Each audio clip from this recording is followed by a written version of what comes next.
Well, yes, thank you all for coming. So I think I know everybody, but I'm Melissa. Nice to see you all. All right, so yeah, to go right in line with what Suzanne was saying with like natural, this is all going to intertwine with that. I think at the end I'll tell you about fitness stuff. We're just going to dive in. So I have so much I want to give you, and I'm going to try to consolidate it. And Christy, she's videoing for our group, but she's gonna talk as well. But I'm just gonna jump in. I got so many notes and like overwhelmed. Set the video up on the book and point it out. Yeah, because you're not holding it for now. Doesn't matter. All right. So I want tonight to not only be informative, but ultimately life-changing. If any of you, which most of you have been following me for a while, you know that my goal is to be my best and healthiest and happiest version of myself. And along with that, I want the same for my followers and my friends and my family, etc. Most of y'all know my story. In March of 2012, I was at my heaviest, and we're 8 years later. I've lost 150 pounds. And again, most of y'all, if you follow me, you've seen my before and after pictures, but I'm not gonna like show them to you because you've seen them. But I have done several different things to lose the weight. Well, and I lost 76 pounds, got pregnant, gained it all back, and then lost 150. So it's been a roller coaster. But in the last, I'd say 4 months, I've really been making some major changes to my nutrition, and that's what I want to share with you guys. Just kind of, it's been amazing because I lost 125 pounds. And then in September, I started making these changes that I'm going to talk to you about. And then I lost another 25 pounds from September until January 14th. Because when I went to the doctor, I quit weighing, and I went to the doctor, I was like, so I was really excited. But anyway, y'all know how that is. So first and foremost, I want to talk about what tonight is and what it is not.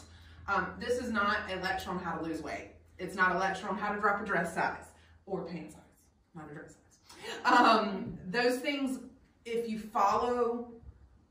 start following what I'm saying, that stuff may happen. But that's not what this is about. This is about changing the way you look at yourself, changing the way you look at food. This is not about one particular diet, but rather a way of life. Tonight isn't going to be about arguing what is best for everyone, but rather there are certain principles in nutrition that are one size fits all. But there's also several ways to skin a cat. So I'm going to pick on Chris. Chris does keto, and that was what works for her. Cool. You do Weight Watchers, and it works for you. Cool.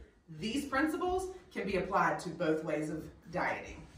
It doesn't matter what you do. So I don't argue with people about what they want to eat or how they want to eat. I'm more concerned about the quality of the food that you're putting in your mouth. That's what we're going to talk about tonight. One of the first things is you have to educate yourself on how to be your best and healthiest self. And what tonight is I want to talk a little bit about what sugar and the food you eat is doing to your body, your brain, and your hormones. I have come across so many women that have come to me and said, my doctor said that this is all hormones. And there's a lot of truth to that, but it can be fixed with what you're eating. So first point, I don't care if you write it down, but memorize it. And if you've been following me for the last 4 months, you've heard me say this 100 times. Ingredients matter. And I don't care so much, this is my tea. I don't care. I don't look at nutrition facts anymore. I look at what's in the ingredients. Because since I've been doing that, that's when I dropped another 25 pounds. Because if I'm careful about what ingredients I'm taking in, the other stuff takes care of itself. The power to turn your life around rests not with your doctor, not with a pharmacist, and not in a bottle of pills, but in your own hands. Now, I'm not knocking the medical profession. I go to the doctor twice a year. I get my checkups. If you need the doctor, go to the doctor. I'm not saying the doctor is bad, but I'm saying that we can take back some of that power that we tend to give medical professionals. And not all of us do, but some people do. What I'm finding out, I follow a lot of doctors on Facebook and Instagram that are changing their way of life as well. And what they're saying is that they are only taught a fraction about nutrition. And so they're taught about how to prescribe drugs and how to, you know, basically put Band-Aids on things and not get to the root of the problem. Therefore, it's up to us to educate ourselves. We have to remember that ultimately medicine is a business. And so it does them good to keep us sick. And again, if you need the doctor, go to the doctor. I'm not knocking doctors. I'm just saying that if there's a problem, some doctors are not going to want to get to the root of it. Some will. There are good doctors out there. So we as a nation, as a state, as a city, and as a community, especially here, we're in the middle of a health crisis. What are some of the diseases that our loved ones, our friends, people we know are battling? Breast cancer. Yep. Diabetes, high blood pressure. Yep. Heart disease. Autoimmune diseases, hormonal imbalances, cognitive diseases, chronic pain, acid reflux. I mean, we could go on and on. I believe, because I've seen it in myself and with my parents a little bit, that if we change our nutrition, that we can reverse or at least limit the effects of these diseases. So in order to change, there are a couple of lifestyle changes that would have to happen. First and foremost, mindset. Mental health and self-care and gratitude is number one. Because if you don't get this right, nothing down here is going to change. If you don't get this right to say, hey, I love who I am, where I'm at, nothing will change. Mindset is what gets long-term results. Plus, you need support, whether it be from coaches or trainers or loved ones or whatever. We live, you and I were just talking about social media. We're on the computer, we're on the iPad, but how much actual physical interaction are we getting anymore? And I think that is something that we need more of. Number 3 is nutrition. Number 4 is sleep. Sleep's important. And number 5 is daily movement. And of course, when I end, I'm going to tell y'all about how y'all can move with me and Christy. But tonight, the 2 things that I want to go over, that I want to focus on, that if you change nothing else, that you change these things tonight. And sugar. And then the second thing that I haven't really publicized about is oil. Okay, so I have a question. I have a little interaction. What have you been taught, or what do you think constitutes a healthy breakfast, a healthy lunch, a healthy dinner, and snack? Anybody? Fruit for breakfast? Okay. What else? Eggs, bacon, toast, oatmeal. Anything else? Okay. Yeah, you and I are. I don't want to jump. Yeah.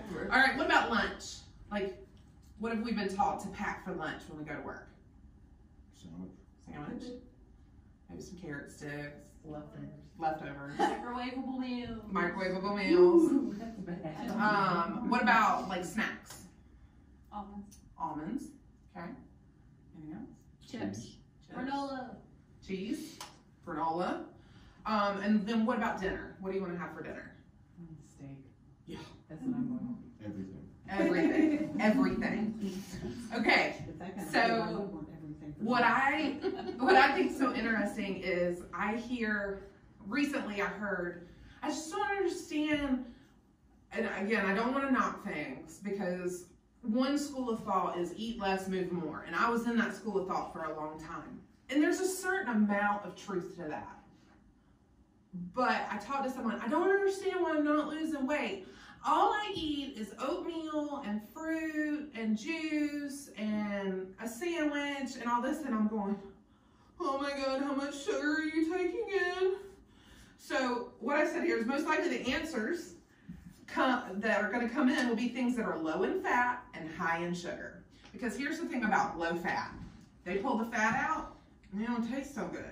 So they put sugar in to make it taste better. So when you get that low fat or non-fat sour cream and yogurt and mayonnaise, they're just putting sugar back in it. Same with milk. The more fuller fat milk is going to have less sugar. Yeah, you're getting more fat, but it's less sugar. But all of these things are going to cause blood sugar spikes, and that's what we're going to talk about.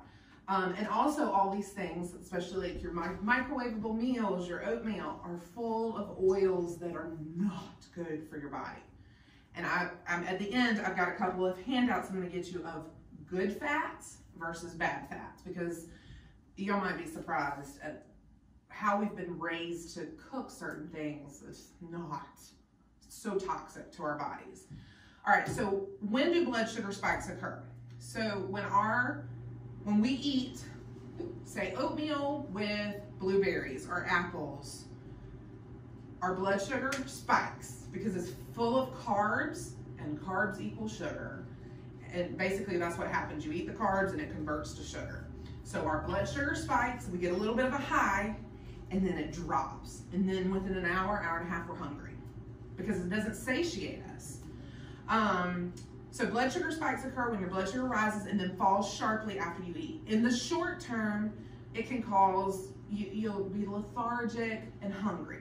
But over time, your body will not be able to lower your blood sugar effectively, which can lead to Diabetes. diabetes, right, type 2.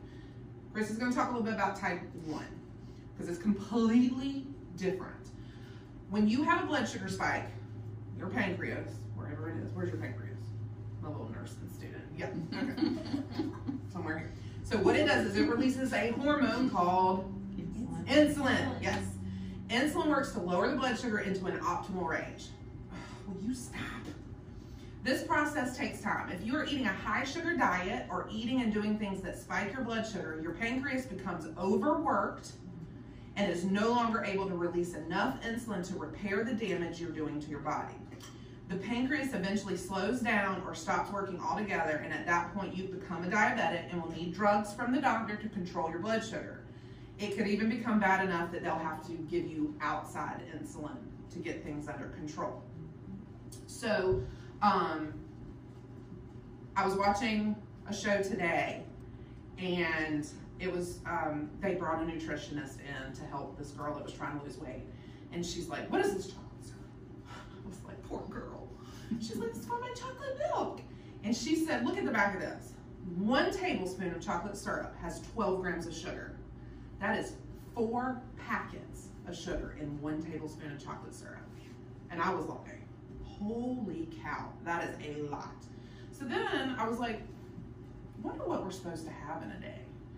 So the American Heart Association, which sometimes they're good and sometimes they're not, they recommend for a man that they get 37.5 grams, or no more than 37.5 grams of sugar per day. That's 9 teaspoons. And for women, it's 25 grams. That's 6 teaspoons. So 1 soda has 16 teaspoons of sugar in it. 1 soda. That's a regular soda. Diet soda ain't better, I'm just saying.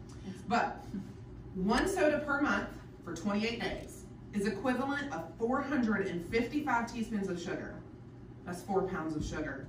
If you're drinking 1 Coke a day, or 1 Mountain Dew, or 1 Pepsi, or whatever, that's how much sugar you're taking in a month. And we wonder why we're in a health crisis. So if I can get y'all to quit drinking soda, if you drink it, stop drinking soda. Especially diet soda. Especially diet soda. And I'm gonna be honest with you, I love me a Coke. And I've gotten to the point that if I want a soda, I'm gonna have the real thing. Because I'd rather have real sugar than something that was made in the lab. And we're gonna talk about that later. Anyway, let's keep moving. All right, so when you think of sugar, if my kids were here and they had a sucker and they licked it, and what happens if they drop it on the floor? It sticks. It's sticky.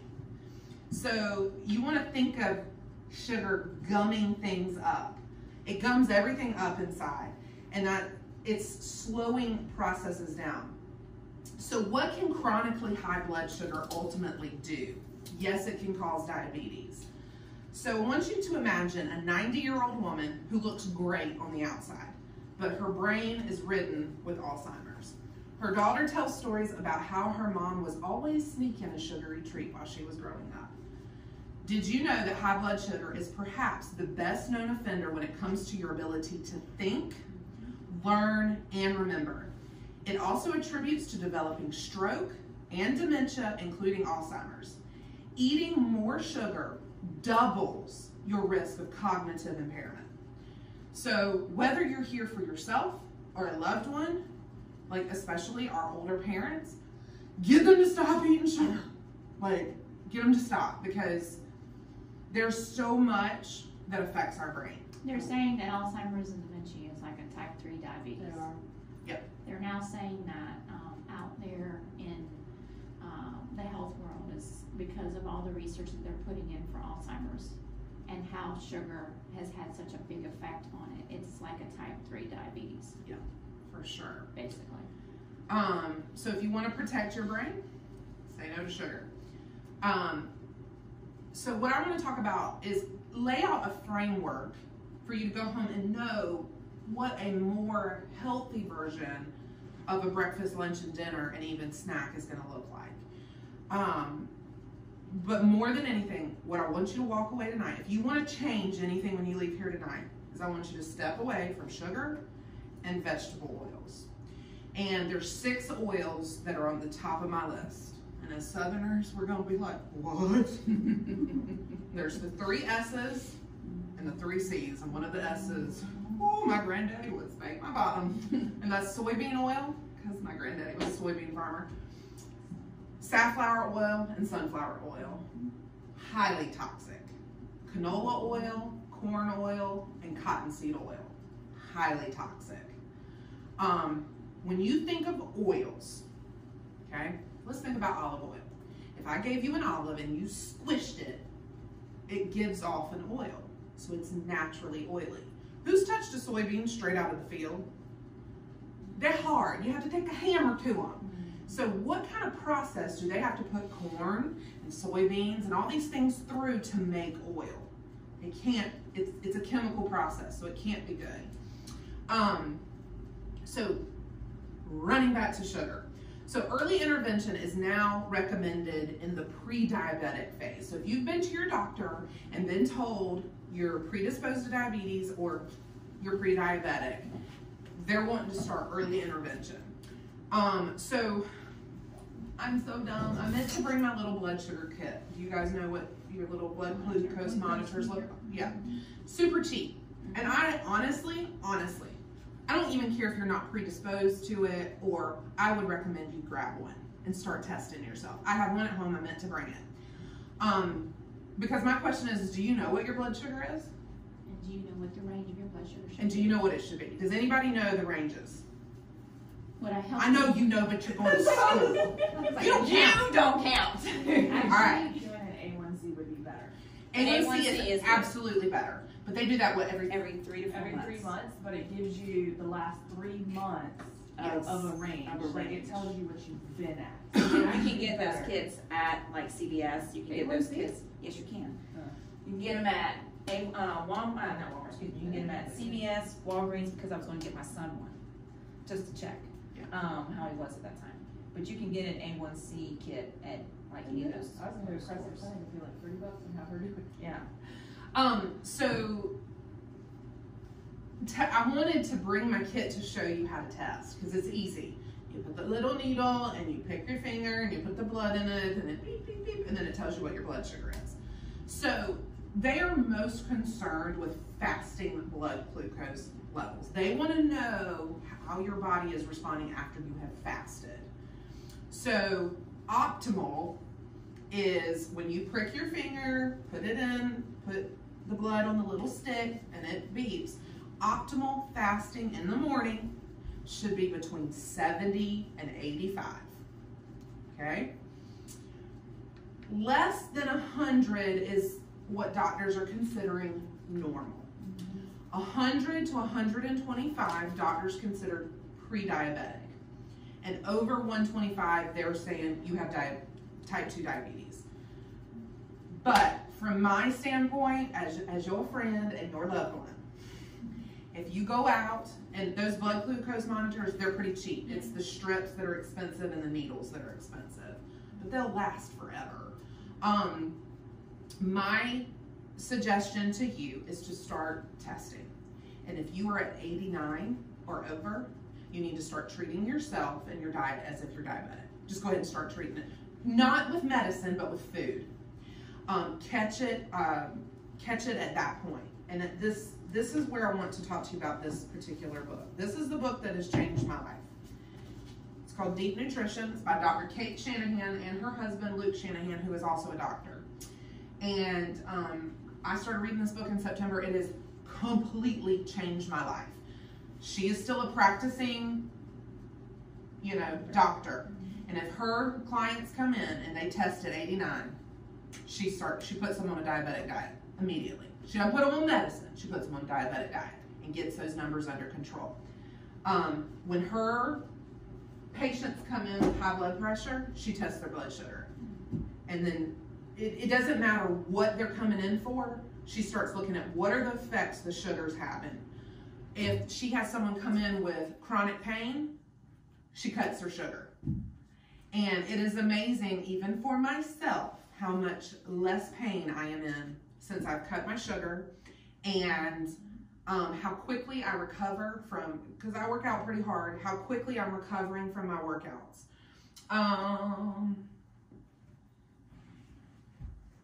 Okay. If your A1C or fasting glucose aren't in optimal range, pay attention, because it's the biggest factor for cognitive decline, along with so many other things that are not good for you, your body, or your family. We want to ultimately leave a legacy for our children so that they can come up and be their healthiest, happiest, and best selves. And I know all of us, y'all are gonna have kids, I'm sure. We've got kids, you've got kids, y'all are, I know, you got fur babies, but we want to leave a legacy for them too. Y'all Fur babies can have diabetes too. That is true. But we want to make sure we're modeling the best for our children, even our adult children.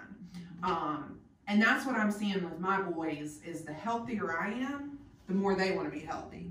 Like Alex, my 10-year-old, yes, we butt heads, but he's like, Mama, can you work with me on my sit-ups or my push-ups? And Mama, is this healthy? Is that healthy? And he's already, starting to think ahead, which is good.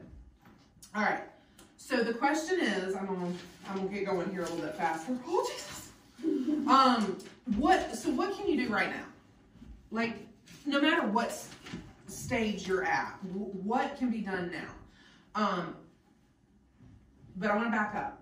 So that sugar can cause diabetes, chronic pain, joint issues, inflammation. Two things that I know for a fact: inflammation feeds on sugar. It feeds on it. Cancer feeds on sugar. If any of y'all came in here and told me you were diagnosed with cancer, I'd put you on a keto diet.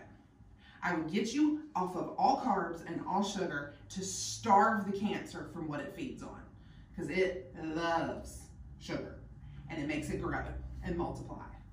I do it more of a high fat, low carb, not straight keto. But I do believe there's a place for the keto diet. It was originally created for people with seizures, correct? Mm-hmm. Kids with seizures. Huh? Kids with seizures. Kids with seizures. So that's what I want to tell you. There are just certain things that sugar is feeding. So what can you do now? Control your carb intake. Carbs are broken down into glucose, which spikes your blood sugar. So decreasing total amount can help normalize it, okay? And I'm gonna have a handout here. Please know that artificial sweeteners and other, my favorite word, Frankenfoods, are far from the answer. This handout I'm gonna get you, all these at the top are all the different names of sugar. Now these are real sugars. This list is all imitation. They've been created in a lab. And if it's been created in a lab, it's what I call a Frankenfood. It's not real. It's not from the earth. It's not an animal or whatever. It's not real. There are lots of types of sugar, but there's really no sugar that is necessarily good for you. And this is where my mom, who is a type 2 diabetic, well, what about fruit? It still has sugar, honey. Sugar is sugar is sugar. There is a place for fruit. There are fruits with lower glycemic indexes, but if you're struggling, cut your fruit out. Just cut it out and bring it in a little bit at a time if you have to. And look up the fruits that are lower glycemic indexes. Sugar sticks to things. We talked about that. You know the word sugar coating. This sugar coating in our bodies, it blocks hormone signals. And then that's why our doctors are saying, oh, that belly, that's from hormones. That's because we're taking in so much sugar that our hormones are not reacting properly. This blocking ability is disruptive, and sugar itself, when consumed in high levels, is pro-inflammatory. Excess dietary sugars also disrupt hormone signals for building muscle.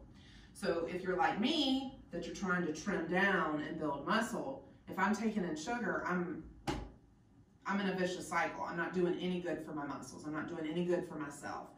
And what this says to me is, I always tell especially my women, because women by the age of 18, we start losing bone density. But strength training increases bone density. So, and the other thing too is I speak to anyone who ever is predisposed to arthritis or already has arthritis. You can't stop arthritis, because it's in the bone, but you can build muscle around the bone to limit the effects of the arthritis. But if you're eating so much sugar that you can't build the muscle, you can't stop the effects of the arthritis. So it's just something to think about. And most of us, not most, all of us in this room are very young, and hopefully we're not dealing with arthritis. But if we are, it's something to think about. Next thing, start practice intermittent fasting. Nobody likes the word fasting. Oh, but it's so good for you. It's not as bad as we really think. If you have no clue what I'm talking about, you could start with a 12-12 fasting. You have a 12-hour eating window, say 8 to 8 or 7 to 7, and a 12-hour fasting window. Then when you get a little bit braver, you can have a 10-hour eating period and a 14-hour fasting. And then ultimately, I love to see people do an 8-16. You have an 8-hour eating window and a 16-hour fast. Does that mean you're eating constantly for 8 hours? No. It just means that you only allow yourself to eat from, say, 1 to 9. I mean, I don't want y'all eating at 9 o'clock at night, but you know what I'm saying. Most of the time that you're fasting, you're sleeping. Yes. So your last meal is when that fast starts. Right. And so most of the time you are sleeping. And then in the morning is where it might be a little difficult if you're used to eating when you get up in the morning. Right. Just some notes about fasting. Fasting kills off bad bacteria with short reproduction cycles and restores a healthy microbe diversity in your gut. Fasting also allows your digestive system to rest. You know, we talked about the pancreas being overworked. If we allow our digestive system to rest, it's going to work at a more optimal level. Just like if we don't rest, we don't work at our best. Fasting allows your pancreas to rest and not be overworked releasing insulin. Next thing is you need to be sleeping 7 to 8 hours a night. Even one night of bad sleep can spike your blood sugar. Any type of stress, which that causes stress to your body. So if you don't sleep well, if you are tossing and turning and you're like, okay, I'm so tired, because with my son, with him being a diabetic, you know, he cannot sleep well. And so I try to encourage him, you need to try to get your sleep at least as much as you can, because it will, no matter what, get his blood sugars up. He will have high sugars, guaranteed. And just as a note, if you start testing your blood sugar, stress increases blood sugar. Exercise will cause a blood sugar spike. That is a normal occurrence, though. It's not a bad thing, because it will come back down. But if you're testing your blood sugar like throughout the day and you exercise and then it spikes, that's normal because it's stress on the body. And also too, because when my son was playing baseball, that was one of my main concerns. He's type 1, and he's been type 1 since he was 3. He's now 24. So when he played ball, that was one of my main concerns for him. Was he had a pump on, which was like a mechanical pancreas. It would have the insulin and it would go into his body, into his pancreas. So anyway, so he would have it on his back. And I would be like, okay, his blood sugars are up. What in the world? What's going on? And the doctor would say, your muscles, as you're working out, are just, the blood's pumping. And that can make it go up, but then eventually it will go down. And all. Because once it spikes up, the stress on the body, the stress on the muscles, and then as you come down and your heart rate's going down and your blood's not pumping as heavy, then it goes down and it kind of evens a little bit. So I was like, oh, makes sense. So. Next thing is to increase your fiber intake, whether it's through more fibrous vegetables or taking some type of fiber supplement. You do need to be careful, like if you just go out and pick up a little jar of Metamucil that's got sugar in it. Yeah. You're better to get, like, if you're wanting to supplement, some type of fiber supplement. Like Christy's a Beachbody coach. She sells a fiber supplement, and you can also get fiber capsules. You know, if you can't get enough fiber through your diet, there are supplementations you can do. Exercising daily. Yes, exercise spikes the blood sugar, but overall, it helps. It kind of evens it out. Right. Because you're working out, so it is going to spike it. But then as you're going through your workout, and then when you cool down, it should come back down and even out. This is probably should be number 1. Drink good water and stay hydrated. Plenty of Good old-fashioned water. Not Walmart sparkling water that's full of aspartame. Yes, I found that out the hard way. Not Propel that's full of aspartame. Just water. If you were like me, when I quit soda, I was like, oh my God. And I'm like Christy likes like the San Pellegrino sparkling water. I'm like, I just like something bubbly, because and she likes the crap that tastes like hairspray. I'm like, no. I love it. So when I got off of my soda, I bought me some San Pellegrino mineral water, sparkling mineral water. And I put lemon and fruit, and I muddled it up, and then I used monk fruit, which is a made in nature natural sweetener that does not spike your blood sugar. Stirred it up, and I had my own sparkling water. Eventually, I quit doing it that way, and now I drink the sparkling water because I like the bubbles, and I drink the sparkling water with nothing added to it. I drink a lot of water. I also have greens every morning. One thing, I brought my treat. So this is my Zevia tea. This is black tea with peach. This is an example about reading ingredients. If you can't pronounce it, you might want to put it back. So let's see if I can pronounce it. Organic brewed black tea, purified water, organic black tea, that's in there twice, organic natural flavors, which I don't know what that could be, citric acid, organic stevia leaf. That's it. That's all that's in here. And when it says natural flavors, be careful with that as well. Make sure you do. It's something I learned recently, that sometimes when they say natural flavors, it can also be added sugar. Yep. So look at the how much sugar is in it. Yeah, and so I read, when I picked this up, I got this at 14 karat. Actually, You can get it at Green I'm a Wise, liar. found that out. I got this at Amazon. I bought a case at Amazon. I saw it at Green Wise in Lexington. I love it. So when I picked it up, because at 14 karat, what I like is you can try just one and get it out the fridge. Yeah. So the first thing I did was read the ingredients. Then I hopped up to the nutrition facts, and there ain't nothing in there. And it tastes good. And so that's kind of like my treat when I'm tired of water. All right. Stress management is key. Chronically high stress raises cortisol, which is another hormone, and blood sugar. So, and obviously, go grab you a kit and start monitoring your own blood sugar. I really feel just like as an experiment, just to kind of check it out, just to kind of see how certain things, like if you have a job where it's stressful, just to kind of see what it is, because then you know certain that, okay, maybe I do need to working on the stress issue, whether it's going for a walk or listening to music on the lunch break or something like that. Because stress management, if you don't have nothing in place, you need to. One of the doctors that I follow on Instagram, she did a continuous glucose monitoring experiment. Now they're coming out with diabetics that they can have, it's almost like a patch, and they use their phone to scan. And it's good for like 21 days. And so she tried out, every 3 days she changed her diet and monitored her glucose. And the first diet she did was the standard American diet, the SAD diet.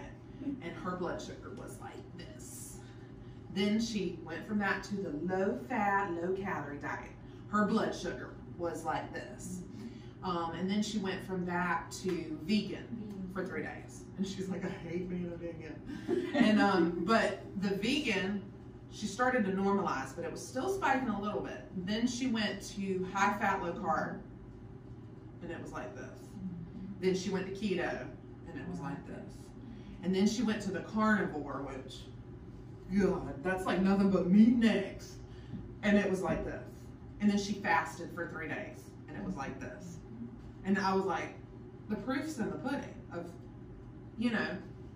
And if you don't want to eat those ways, I get it, but if you're watching your sugar, I don't know. And that's the thing is that there's not a cookie cutter thing for everyone. Like, you know, Chris does keto, Weight Watchers. I mean, I've done all kinds of things, but not everything works for everyone. Right.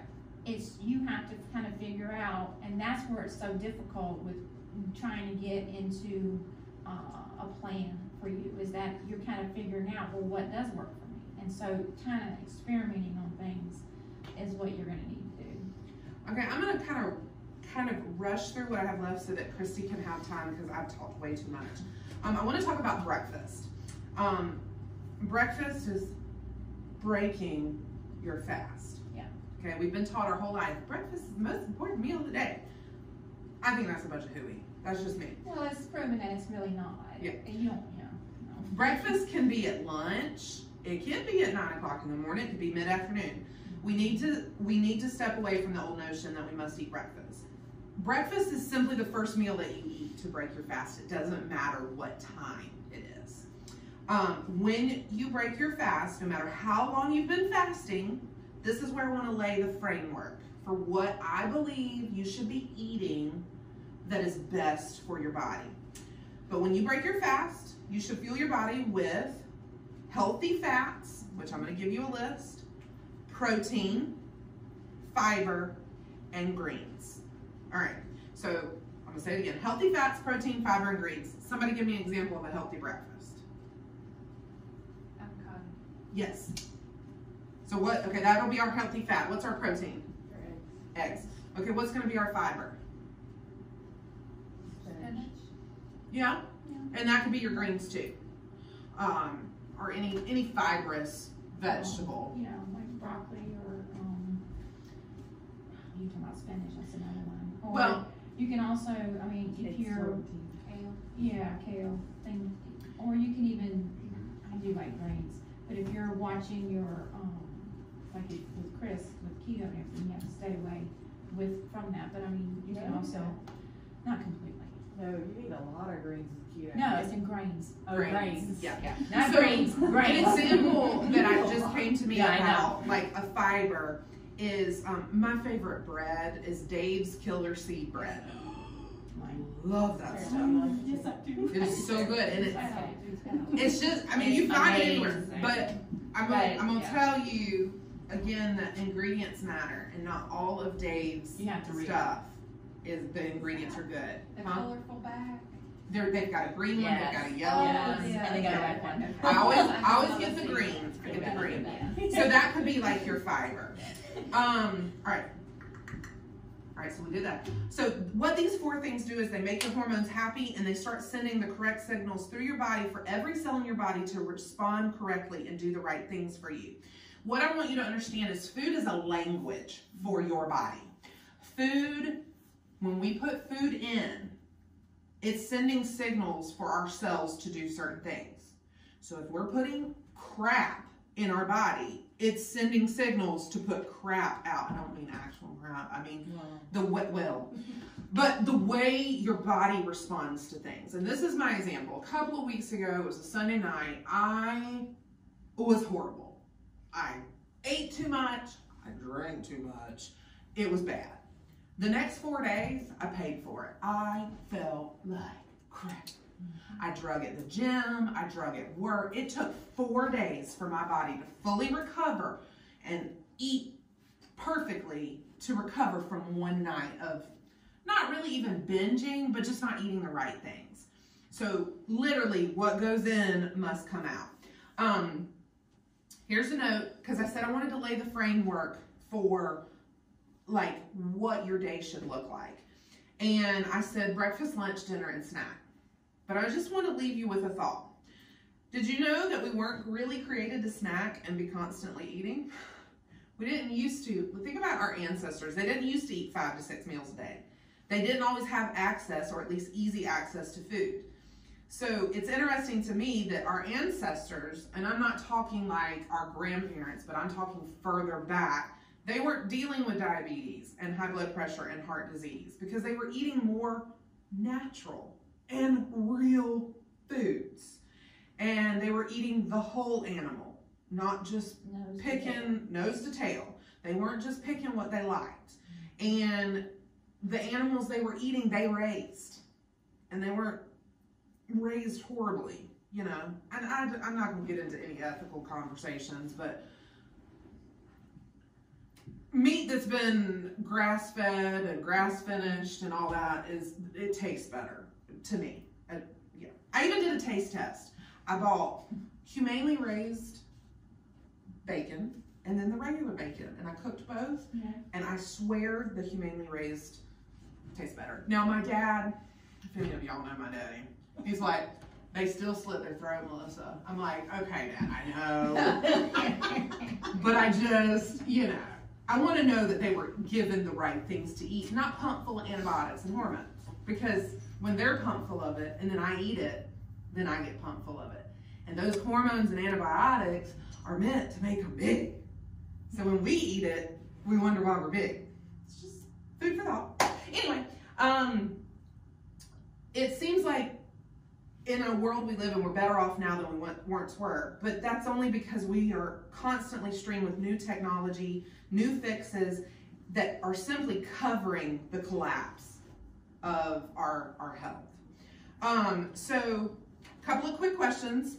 If needing glasses killed us, what would you do? You pay attention to what renders a child nearsighted, and you would do whatever you could to stop them from needing glasses. If having oral cavities killed you, what would you do? You'd steer clear of anything that's known to rot your teeth. So if there were deadly consequences from inattention to nutritional detail, what would you do? Our nutrition science would be so advanced that would it be effective at preventing disease and capable of promoting health? I want to challenge you guys, and I'm going to finish so that Christy can talk and then y'all can ask us any questions you want, that I want you to kind of start playing a game when you're in the store of picking things up and reading ingredients. And I know some of y'all that have been in my challenge groups have already been doing that, but you'd be amazed at how much sugar is in stuff and how much of these 3 S's and 3 C's are in stuff. But at the same time, enough people are starting to vote with their dollar of what they purchase and don't purchase that more good things are coming out. For example, I was really craving queso, so I'm at the grocery store picking up all the quesos. I'm like, they're all mad. And then I found one that was made with coconut oil, and I was like, thank you, Jesus. I can have it. And it was delicious. I can't remember the brand, but it was delicious. So I want to challenge you to at least try to implement no to sugar and no to those particular oils. Diets don't work. They set you up for failure. What we eat can either be a cause or a cure. I already talked about that. So one of the things that I'm just going to mention to you guys, and again, any of you following me on social media have seen it. If you want to learn more, Christy and I have an online coaching group that we do. It's not free, but we do it every month. There's no contracts. You pay month to month. If you don't pay 1 month, you just get removed from the group, and then you can come back in the next month. It doesn't matter. There's all kinds of things in there besides us talking. Yeah, but we do, we go through books like Deep Nutrition, or we're teaching. She talks a lot. She has a counselor background. She talks a lot about the mindset. We post workout videos, all kinds of things. But we go much, much deeper into all the stuff that I talked about tonight. So if that's something you're interested in, you can let me know. I'm gonna let you talk because I talk too much. For those of you that don't know me, like my journey started when I was 10. But the journey as far as with sugar started with my son getting diagnosed with type 1 diabetes when he was 3. Back then, it was like 1999. So back then, we didn't know anything. Keto wasn't around, low carb, high fat was not around. It was I was telling Melissa, back in the 90s, it was, you got to have low fat, no fat. I was in that basically generation of just making sure I had no fat in any of my stuff. When my son got diagnosed with diabetes type 1, it changed my world. As you can imagine, we had to go straight to Rich Memorial Hospital, and he was admitted, and we had to learn how to give him insulin before he was able to get discharged. They had to make sure he was regulated as far as his blood sugars. They ran all kinds of tests, and I was very young. I was in my 20s when all this happened, and I didn't know anything about, any of this nutrition or nothing like that. I knew for me that I was in the gym, I was in college, and I was, working out for myself for my own stress relief and everything. But as far as diet, nutrition for my son and diabetes, no, because my grandfather was type 2 diabetic, and when my son got diagnosed with type 1, I just panicked because I was thinking about, oh my God, he's going to die because of my grandfather. That back then we didn't know anything about type 1 diabetes, and even now we're in 2020 and type 1 diabetes is not really out as much as it really should be. I think it needs to be out just as much as type 2. But there's no cure for type 1 diabetes. They're doing a lot of research. The Juvenile Diabetes Foundation, they do all kinds of fundraising and that kind of stuff. So, research and everything is still going on. But in the meantime, my son at 24 had a long journey and still has a long journey to try to keep his blood sugars regulated.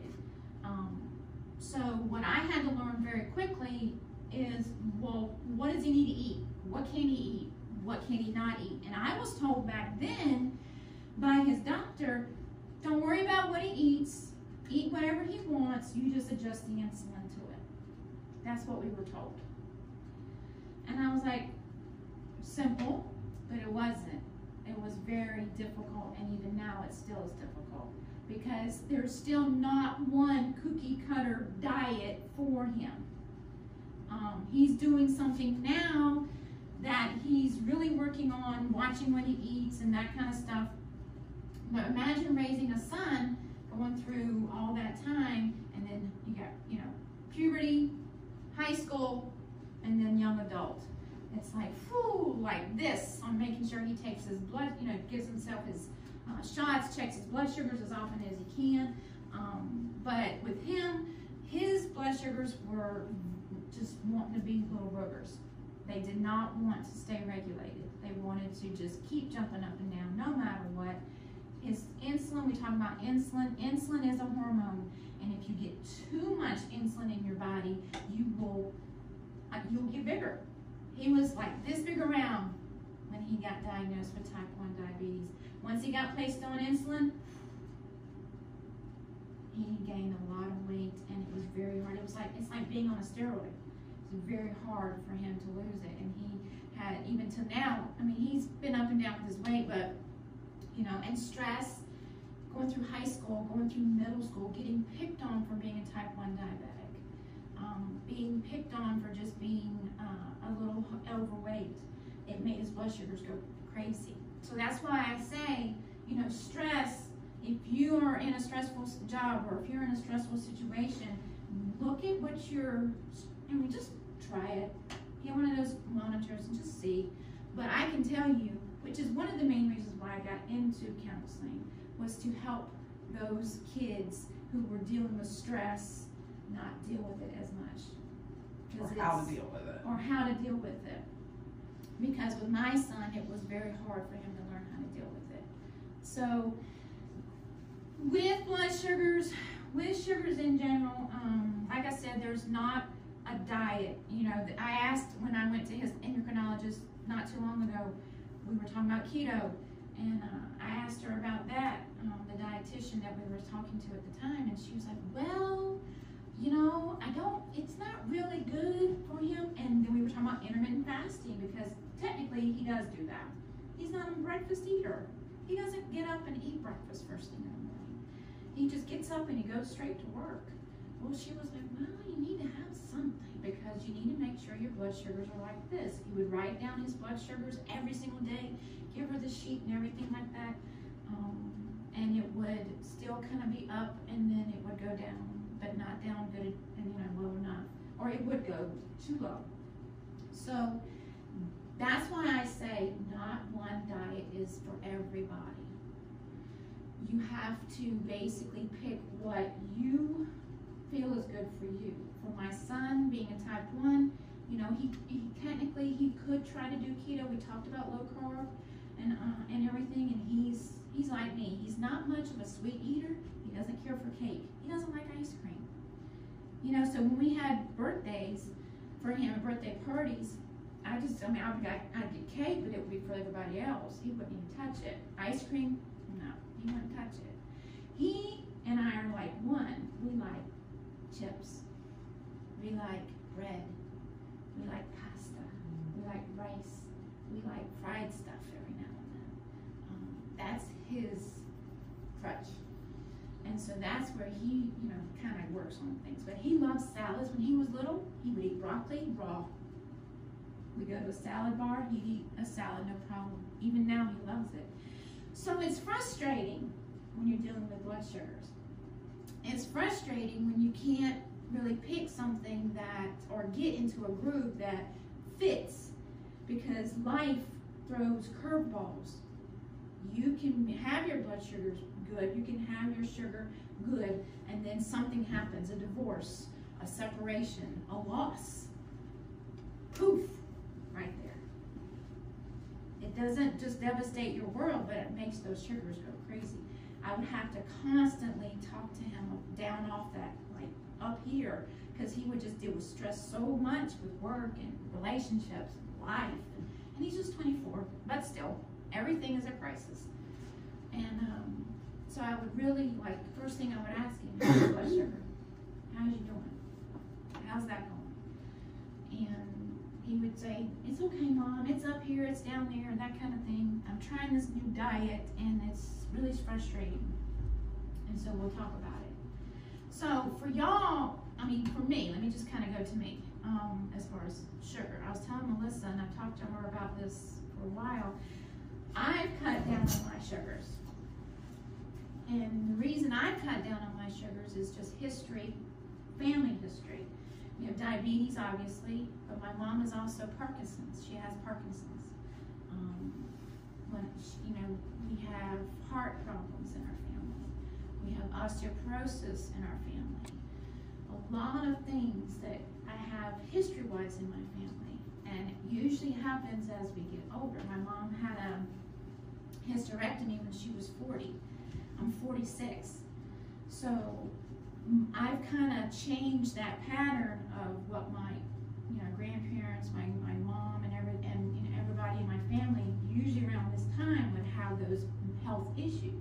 My sister has an autoimmune disorder right now that she's still struggling with, and she's a little younger than me, and she's done keto, and it works for her a lot. I mean, every time she talks about her inflammation, and she talks about her feeling so much pain, the first thing I say to her, you need to stop something. You need to get off something. You need to stop eating something, because it's something that's creating that inflammation in your body, and you need to stop it. You need to look at your sugar. You need to look at how much you're drinking of the sugar. I mean, I look in her fridge and she has sodas. And I'm like, all right, sis, remember, you need to stop drinking that stuff. And she has a stressful job too. So sugar is such a big thing that if we don't get in control of it, it's going to take control over us in ways that we don't want it to take control over. And so that's why Melissa and I were talking about this kind of thing, because there's so much with nutrition. I mean, as I got, it's been a couple years back when I did, I joined up with Beachbody, and I learned at that time how to eat. Now, you may look like, what do you mean how to eat? You eat. No, how to eat, like, appropriately, like portion, like good stuff, not just a big thing of spaghetti and that's it. But adding chicken, adding spinach, adding a little bit of carbs, not a lot, adding those kind of things and putting it together with being active. That's a happy marriage right there. If you have good nutrition and you're just active, walking, you don't have to do classes, even though we'd like for you to come to class. Please come to class. Please? No, just wait. But just being active, period, and you put that with nutrition, a good nutrition, and it's a happy marriage right there. I always say that to everybody that I talk to about this stuff, because that's what I learned. I've been doing this as far as a journey for a very long time, and I've done everything. I've done Weight Watchers, I've done diet pills, I've worked out like every single day for hours on end and didn't see anything. And I would starve myself. I mean, it was lots of bad stuff that I would do to me, thinking, okay, that's good. And it wasn't until I did, and I'm not saying, Beachbody is the way to go, that's not what I'm saying. I'm just saying I didn't know that if I had a little bit of this and a little bit of that and a little bit of this in a meal, I'm full. Oh, okay, I don't have to eat anymore. Fasting has also been something that's been a saving grace for me. That was one thing that I learned with this whole journey. I've listened to tons of podcasts. Melissa and I both have listened to a lot of people that I'm like, wow, intermittent fasting, dang, I don't know if I can go without eating. What? Not eating? How long? And I tried it and I did it, and yeah, it was not that bad. And I still do it every now and then. I don't do it every day, because now I'm in a point in my life where I don't need to lose anymore. I've lost enough for me. And what Melissa was talking about, loving yourself, for me, this is my happiest I am about for myself. What I want to do, I want to gain. I don't want to gain weight. I want to gain muscle. Strength training is something I really fell in love with from back in the day, and I'm bringing it back, but I'm bringing it back with a healthy marriage of nutrition. So sugar is something I've cut down on a lot, because that is something that I've noticed as we get older. As we get older, we have to watch it, because it will take over. I'm telling y'all, it will. It will take over a lot quicker than you think. And when I say Alzheimer's is the type 3 diabetes, it is. Look it up. It's something, if you're in, like I said, I was in the 90s generation. Low fat, no fat. So remember what Melissa said. They had to make it taste good. So what made it taste good? Sugar. Oil. And so I was one of those that just did it. Low fat yogurt, no fat yogurt, low fat cottage cheese, no fat cottage cheese. I was in that. And what does that do to here? It starves it. And a healthy brain is fed by healthy oils. Yeah, it starts at Healthy fats. Healthy fats. Not oils. I'm thinking coconut oil, healthy fats. Yeah. So, and that was another thing, that was a total foreign thing to me. High fat, low carb, are they crazy? Butter coffee, what? Yeah.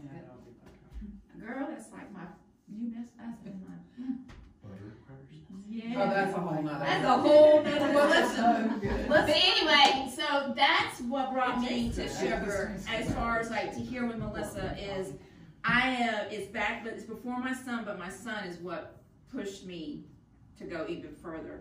And then meeting Melissa and us kind of having that same mindset about this, it's like, okay, now I know what I need to do. So, what kind of questions do y'all have? If you don't have any, but seriously, ask anything. Go, girl. What's the name of that book again? Deep Nutrition. Deep nutrition, and you can get it in Audible too. Yes. If you're not one to read, Yes. which I'm not, I'll be very straight. And You can have it on Audible. And I enjoy reading, and this was the type of book that once I was like, oh God, that's a lot. But once I got going, I couldn't put it down. Her whole thing is eat real foods. No. It's also available in the library too. Yes, please visit your local library. And if you get the Audible, you can get a PDF, because I was able to download and print off the PDF. And it has like a lot of the things that she talks about in there that you can get, because I was like, thank you. Did she talk about palm oil? Because I follow Filet City. Oh, they don't have y'all follow. Yes, I do. I love him. Video. I do too. And he talks about palm oil being That's like why I got the natural number flavors. one. Yes, Mhm. the natural flavors. Okay, so The absolute number one processed Yes. oil. unrefined palm oil is under good fats. Refined palm oil is under bad fats. The other thing that I learned about palm oils from somebody else is if you are ethically inclined, the thing about palm oils is they get palm oils from where all the monkeys live. So if you care about the monkeys, stay away from the palm oil. I don't care about the monkeys. I don't want to be in that palm oil. I'm terrible. I mean, monkeys are cute. Olive So oil, but also too, you need to look at the olive oils that you get in the stores. Don't think that you always have to get the most expensive stuff. You go to Aldi, and Aldi has a lot of good things in there that you can get, healthy stuff that you can get at a much, I don't want to say cheaper, but it's more reasonable price. I get my coconut oil from there. I get my olive oil from there. They have avocado oil from there. They have it where it's Costco not the, does too. aerosol. Aerosol's Right. great. So this list is going to give you your good fats, your all-purpose. There are certain oil or good fats that you need to watch your heat. Like if I've got to do high heat, I'm going to use my avocado oil. Now she has on here all-purpose olive oil. I'm careful with heat and olive oil. And then your middle is limited use. It's okay, but not great. And then of course to your right are all your bad fats. And you see fake, store-bought. Now, one thing for me personally, and I'm gonna just say this, as a mom of little ones, you want to go for convenience. And even if you're not a mom, if you're a busy Person. you know, working woman or working man, convenience is very appealing. But those convenience foods are full of junk. And you've got to start finding ways to prepare foods properly and make it convenient. My kids love chicken nuggets. And I started looking at all the prepared chicken nuggets and they are garbage. I was like, so guess what? Mama makes her own chicken nuggets. And they're gluten-free and there's no bad oils and my kids love them. And then I put them in little bags of 6 and I freeze them. And my oldest knows how to use the air fryer. He sticks them in the air fryer, gets them crispy, and he has chicken nuggets. My kids love waffles. All those Eggo waffles, full of junk. So I finally found the Kodiak, like, power waffles. Now they have carbs and all that, but there's no bad oils. And I put butter in it, and I'll even add like ricotta cheese. And so I make them. And she's talking about like the actual, like the box. The box. Because I've seen the Kodiak cakes, and she did too initially, that was already made, that were in the freezer section. And they have vegetable oil in it. I was gonna say, you pick it up, we looked at it, and it has, yeah, yeah. All right, what other questions y'all have? Because me and Christy could talk all night. Yeah, about this, I definitely. Questions? Questions? I have a comment. Comment. Go. Coconut oil should be unrefined and organic. Yes, extra virgin. And let me say that coconut oil is good for the outside and the inside. Ladies, coconut oil is the best makeup remover. It's all I wash my face with. If you got, I use almond oil, but I've never used coconut oil. yeah, I brushed my teeth with coconut oil. And I was doing that for a while, and I went to the dentist, and he says, I don't know what you're doing, but keep doing it. He said that my teeth and my gums had never looked better. And I was like, I'm not gonna tell him what I'm doing. But I have a jar of coconut oil that is strictly for brushing teeth. So what else? What other questions, comments? Anything? I want to thank you for butter coffee. I drink lots of coffee and it starts at 5 o'clock in the morning. Okay. And it's got lots of sugar. So, butter coffee is basically, you want to start with your best beans. If you can do organic, that's great, but whatever. I mean, I started with Dunkin' Donuts coffee. And then you're going to brew your cup of coffee, you're going to put it in a blender, and you're going to use grass-fed butter. Grass-fed butter, which Kerrygold. really you can use Kerrygold, or you now can go to Aldi. They don't carry the Kerrygold anymore. It's like the Irish, but it's, you look on the ingredient and all it says is just milk and cream. It's fine. Yeah. And then you put that in there like a tablespoon. Put that in there, get you some heavy whipping cream if you want. And then I also use coconut oil in there. It's an extra virgin. It's got MCT oil in it, which helps with focus. It's a brain boosting. It's a brain booster. So anyway, you put that in there in the blender, or you can, if you have like a milk frother, because I put it in the blender. It's so hot, it kind of messed up my seal in my blender. So I can't put stuff in there now because it leaks. Blenders work great for the bulletproof coffee. Yeah. Like immersion blenders. Yeah, the immersion blender, and so you can use that too, and it'll froth it right up, and it'll have like a little nice tan color on top of it. It's the best. It's very rich. With the oil at Yeah. first, so if you have like a sensitive, I mean, you drink a lot of coffee, so you probably don't. Yeah. But if you have a sensitive stomach, if you go and put a tablespoon to 3 tablespoons of that oil in there, you're gonna be on that toilet 2 hours later. Yeah, you need to kind of do it Like as a a slow, but you don't really have to even put I don't, cause the coconut oil. You can just do a butter, like the tablespoon of butter, the heavy whipping cream, and then mix it all up. And it's very rich, it's very satisfying. It's almost like a meal. It's filling. It's very It's filling. got a healthy fat in there, and so basically what that will do is keep you full. for the Now, morning. one thing that I do want people to keep in mind is, so we've been talking about sugar, and you've got a question of, are you a sugar burner or a fat burner? All right. So when you're eating sugar or anything that's high in glycogen, your body's tapping into that first. Okay. So if we're wanting to lose weight or burn fat and be a fat burner, we've got to get our bodies tapping into our fat stores. So you starve the body of sugar and glycogen so that it will tap into your fat stores. However, if you're doing things like the bulletproof or butter coffee, that's exogenous fat, outside fat. So your body taps into that for energy. So if your goal is strictly, I want to burn fat and lose weight, well, having the butter coffee, though it tastes delicious and it's satiating, your body's tapping into that fat first, then and that's the other reason intermittent fasting is so important if you're looking to burn fat, because the longer you fast, the more your body's tapping into your fat stores to get energy. And that process, there's autophagy is what that's called. And if you like a lot of sugar, because I'm a coffee drinker too, I have to have my coffee in the morning.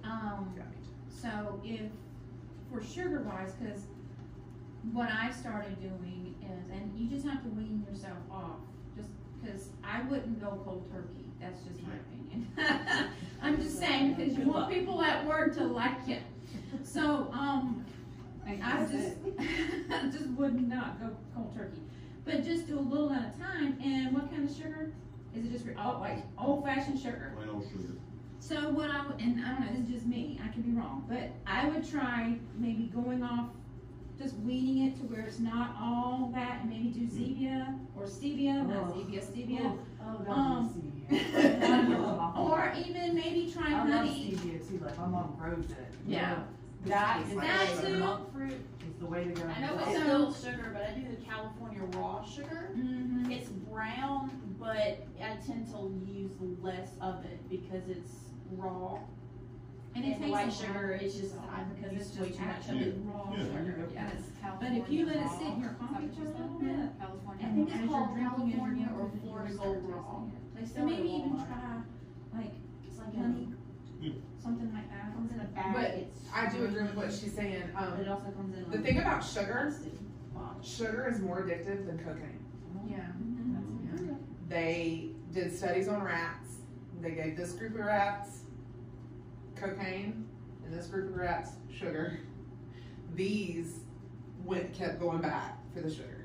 They wanted the sugar. Oh, they can do that with humans. Well, yeah. I mean, like, there's enough people. It has the same effect of an opiate. Yeah. And so you don't, you go, it's like going cold turkey with caffeine. Yeah. You're gonna have all kinds of withdrawals. Yeah. So, yeah. So And you if do you- want to yeah. wean and take it slow. And even in the deep nutrition book, chapter 9 is called Sickly Sweet, and it's all about sugar. And she was talking about how she liked her sweet coffee and how she slowly started weaning the sugar until she completely let it go. And I'm like you. I like sweet coffee. I use stevia. I now get the it's a mix of monk fruit and stevia. It's like whole Earth or something. yeah, whole earth sweetener, and that's what I put in my coffee. And then I also I found, a lot of us love our creamers. Now the whipping cream is fine. The cream is fine. But carriage and free. Yes.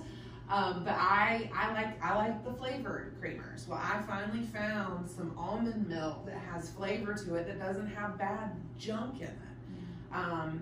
This leads me to a couple of things. People are always asking me, where do you find that? Where'd you get that? Where'd you get that? So I shop mainly online because I'm a hermit. No, I'm not really a hermit. But Thrive Market online is my go-to. I get so much stuff from there. It's kind of like a Costco. There's a yearly membership, and I think it comes out like $5 a month. And what I save more than covers that. I also shop at Amazon. A lot of this stuff, like I get my monk fruit sweetener from Amazon. I get my Zevia tea from Amazon. I mean, I get so much from Amazon. I'm the opposite. I basically go out and I do the shopping. I kind of do the grocery hopping. So I go to, my go-to is, I'll go to Aldi. That's my number one place because of just the prices. And they do have a lot of the things that are of quality and good. I also now have been going to Publix, but then Greenwise, that's like my fave. But you still have to, like even at places like Publix, Greenwise, you have to still look at like the ingredients and just kind of make sure, because it, just like 14 Karat, we were talking about this, it could be a health food type of an all natural place, but you still have to look at it as far as ingredients, because not everything is all natural. Yeah. And so there's something, who knows what greenwashing is? No? Okay. So greenwashing is a marketing strategy.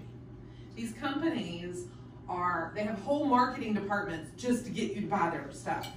And so you're going to be at the grocery store and you're going to pick up something and you're going to be like, oh, it's organic. Oh, there's no sugar. Oh, it's good for me.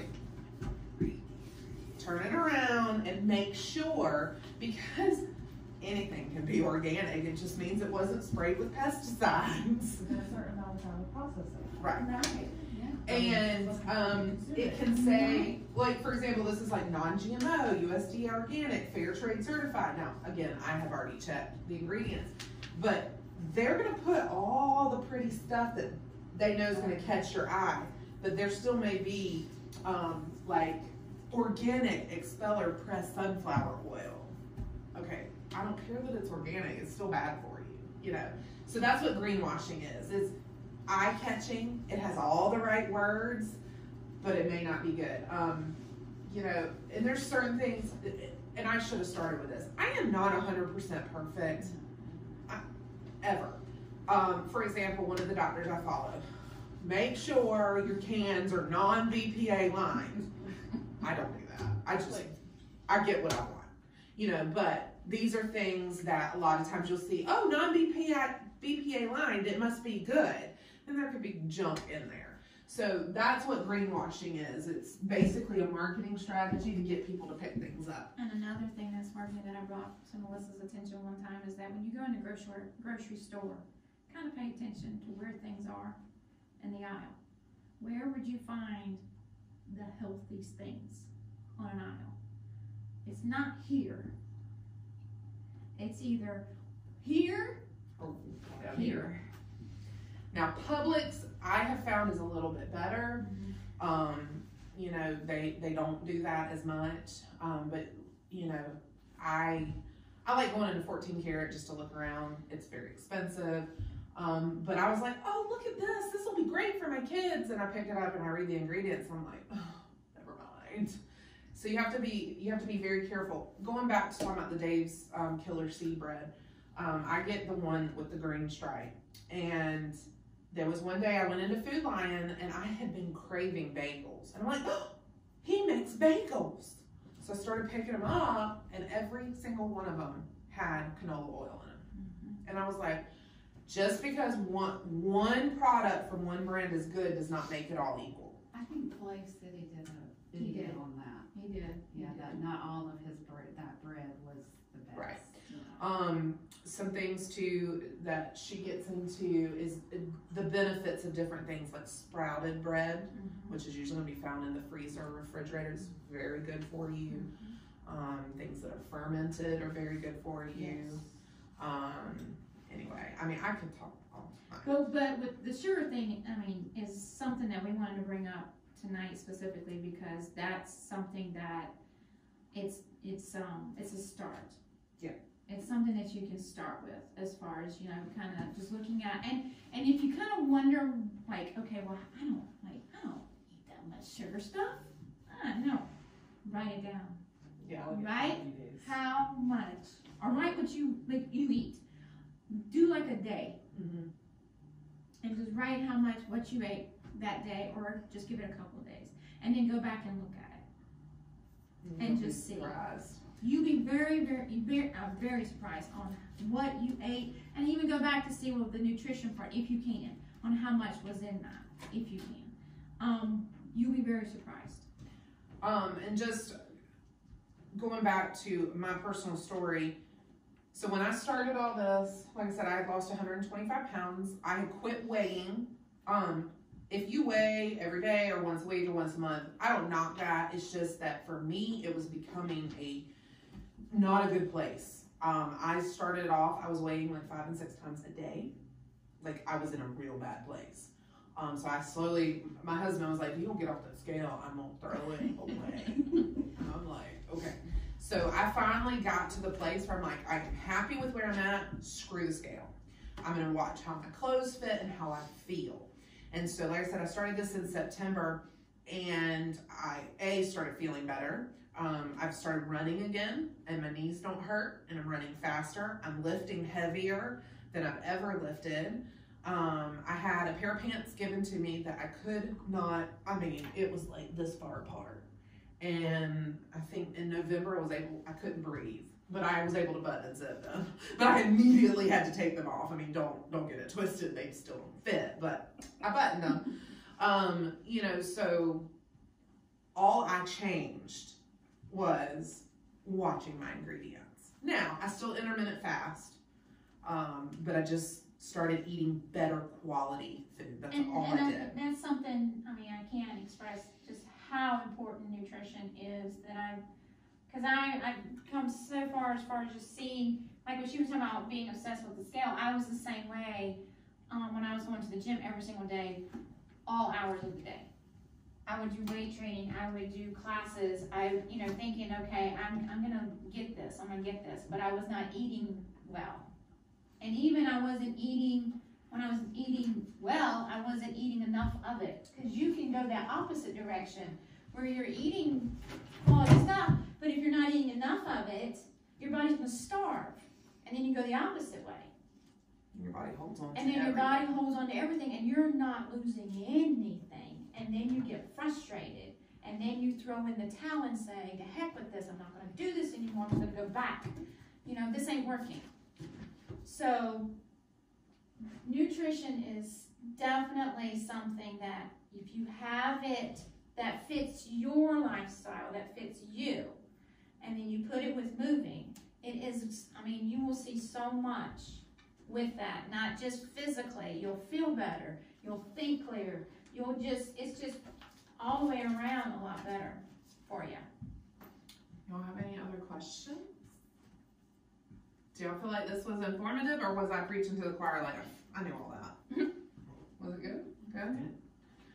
I'd like to share something. Please do. And while she shares, I'm just going to pass out the schedule. And I just got back from being out of town for a week. You already have one. And I work with a cousin of mine in Denver. And she has all kinds of health issues. So she's very thin. If she's 125 pounds, she's 5'7". She's like 125 pounds. So she's like a size 2. But she has all kinds of health issues. She also had a major sugar addiction. So when we were lining up this trip, she said, now I want to tell you, I am on a fast, and you're gonna be on your own with food. And I was like, okay. And she said that I'm pretty much a hermit because I cannot go out in public. And I'm not recommending this to anybody. I'm just saying, I'm going to tell you the difference in her from the last time I saw her, that she was almost unbearable to be with because she was so chaotic and frantic and frazzled and quick-tempered and loud, super, super loud. And she is doing a vegetable and fruit fast. It's all she's eating is vegetables and fruit. She does smoothies, she does chop it up. She introduced avocados into her diet. She's been on it. She hit the 14-day mark while I was there. And she introduced avocados back into her because she realized she was losing weight too fast. She lost 10 pounds in 11 days. And she was like, that ain't working for me because I'm already too thin. She knew that. So, anyways, the difference in her having not had the sugar, and that is the biggest, she doesn't drink a whole lot of caffeine. She doesn't really do, she does their Mexican Coke, their real Coke, their real cane sugar. She would drink a lot of those. She was drinking 3 or 4 sodas a day. Plus, she ate candy like crazy. And it was an addiction. That's all you can attribute it to. She was calm this past week. I could not have stayed a week if she had been like she was when I was there in December. She was calm. She was focused. She was not loud. And we accomplished so much because she didn't have this frenzy going on in her brain. And she was like after I'd been there 24 hours, she was talking about her diet and just how it was going, and that she really was a recluse for the last 2 weeks. And I said, well, if I can share something, and she said, yeah. I said, you are so much more calm, and you are not near as loud. she's so loud that when she just talks, you almost like flinch a little because she's so loud in her normal voice, and it wasn't that way. And it was, I mean, it was so refreshing and just excited for her. She has, I'm trying to think what she calls it. She has a connective tissue disorder, disease, and she has horrible muscle spasms, like crippling muscle spasms that put her in the bed. And when I left yesterday, it had been 9 days since she had a spasm. And she was so excited about that. I mean, this was life altering for her. That she started it out just saying, I'm gonna do this because my body needs to flush out all the junk, all the sugar, I need a restart. And now knowing what it has done for her health, she's like, I might have to learn to live this way. And she said, I'm really not enjoying it. She said, I love the fresh fruits and vegetables, and it's all raw, nothing's cooked yet. So she hasn't introduced cooked food back into it. But she said, I feel so much better that I don't know that I want to go back. So, but that's the testimony of the sugar, of seeing her on sugar. I mean, she told me the night before before she started this fast, she literally sat and ate an entire bag of Reese's Cups. That's the kind of sugar amount she And was high eating. blood sugars will make you mean. High blood sugars. So there is something to this sugar thing. Yes. Well, I appreciate all of y'all coming tonight. Hopefully I'll see you at some classes. And again, if you are interested in diving deeper, just talk to me or Christy about our Facebook group. We do, enrollment is open until midnight tomorrow night at $35 for the month. Enrollment stays open for the first 5 days of the month, but it goes up to $50 on the 5th of the month. It closes, and then we just are working with who we have. And then if you're interested in March, you have enrollment for 5 days at $35, and then it goes up. But this is basically, you have me and Christy at your disposal for anything. You're basically paying us to coach you, and we do teachings and whatnot. And you may not need that, but it's just another option of support. So I hope y'all have a good night. Stay warm. Yes. Hopefully see y'all next week. And if y'all want more of things like this, just let us know. I'll also throw this out there. None of y'all appear to be sick. There's a whole lot of that going around. I came home to a sick husband and son. And I'm like, oh great, see y'all later. Going out tonight. All my coworkers are sick and I'm not. Yeah. If you are interested in a natural remedy to get better if you get sick, like the egg cold, yeah.